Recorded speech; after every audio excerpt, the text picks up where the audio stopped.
నేల వేదికను అందించిన పెద్దలకు, వేదిక ముందున్న వారందరికీ నా నమస్కారములు. మా అమ్మ సూర్యకాంతమ్మ గారు తెరముందు గయ్యాళి పాత్రలో గడసరితనంగా, కాపురాలు కూల్చడంలో తిట్టగా, ఆడవిలన్గా పెట్టింది పేరు. ఇప్పటి వరకు అలాంటి నటనలో ఆవిడికి సాటి ఎవరూ లేరు. ఎవరైనా ఇద్దరు ఆడవాళ్లు పోట్లాడుకుంటే చూసేవాళ్ళందరూ సూర్యకాంతంలా ఎలా పోట్లాడుతున్నారో అనే సామెతకి సృష్టికర్త కూడా మా అమ్మే అయ్యింది. అంతలా తన నటనతో తెలుగువారిని ఆకట్టుకుని ఆ స్థానం ఆమెకు మాత్రమే, మరెవ్వరూ భర్తీ చేయలేనంతగా మహానటిగా అందరికీ తెలుసు. మరి తెర వెనుక సూర్యకాంతం ఎవరు అంటే అది నాకు తెలిసినంతగా మరి ఎవరికీ తెలియదు. కళారంగానికి ఏ రకంగానూ సంబంధం లేని సాంప్రదాయ బ్రాహ్మణ కుటుంబంలో పుట్టిన మా అమ్మ 100 ఏళ్ల కిందటే ఆడపిల్లలు ఎంత ధైర్యంగా ఉండాలో, వారనుకుంటే సాధించలేనిది ఏదీ లేదని, స్వశక్తితో, నిజాయితీగా ఎంత ఎత్తైన ఎదగవచ్చని విలువలతో కూడిన జీవితానికి నిదర్శనంగా ఎందరికో స్ఫూర్తిగా నిలబడిన ధీర మహిళ మా అమ్మ సూర్యకాంతమ్మ.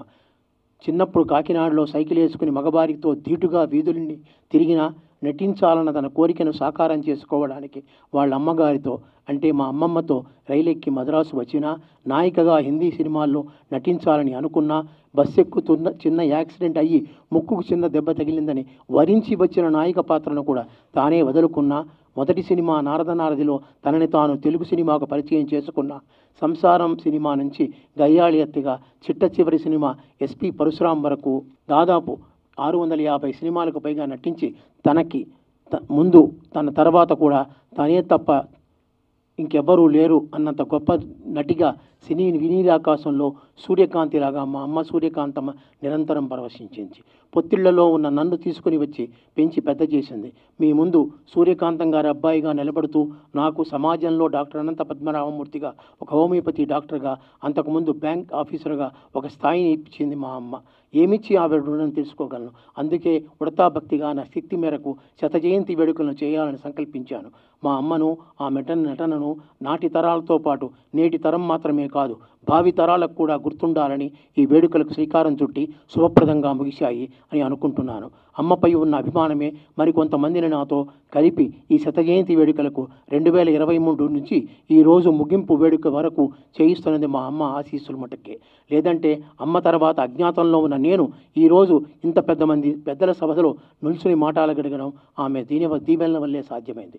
డాక్టర్ తుమ్మపూడి కల్పన మద్రాసులో 100 జయంతి వేడుకలకు శ్రీకారం చుడితే, ముగింపుకి వేడుకకు డాక్టర్ కనకదుర్గ వడ్లమాని తన భుజస్కంధాల మీద వేసుకొని ఎంతో చక్కగా మా అమ్మగారు శ్రీమతి సూర్యకాంతం గారిని ఘన నివాళిని అర్పించారు. నేను ముఖ్యంగా కృతజ్ఞత చెప్పుకోవలసిన వారిలో ప్రముఖ నిర్మాత శ్రీ కాట్రగడ్డ ప్రసాద్ గారు, మిత్రుడు శ్రీ శివరామకృష్ణ గారు ప్రత్యేక కృతజ్ఞతలు.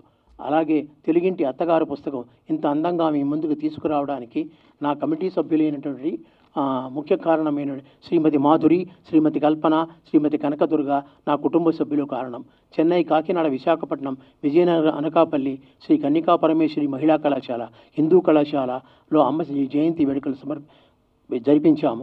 మా అమ్మను స్మరిస్తూ పెట్టుకున్న సూర్యకాంతం స్మారక పురస్కారాన్ని ఈరోజు హాస్యబ్రహ్మగా పేరొందిన మా అభిమాన పద్మశ్రీ బ్రహ్మానందం గారికి ఇవ్వడం నాకెంతో ఆనందంగా ఉంది. మాతో పాటు కలిసి పనిచేసిన కిన్నెరడి సంస్థ నిర్వాహకులు శ్రీ మద్దాలి రఘురాం గారికి, మిగిలిన అందరికీ పేరు పేరున ధన్యవాదాలు.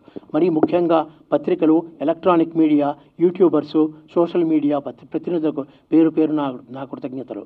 God destroys the mould after creating a genius.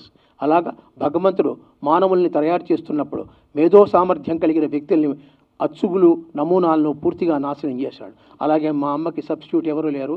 జై హింద్.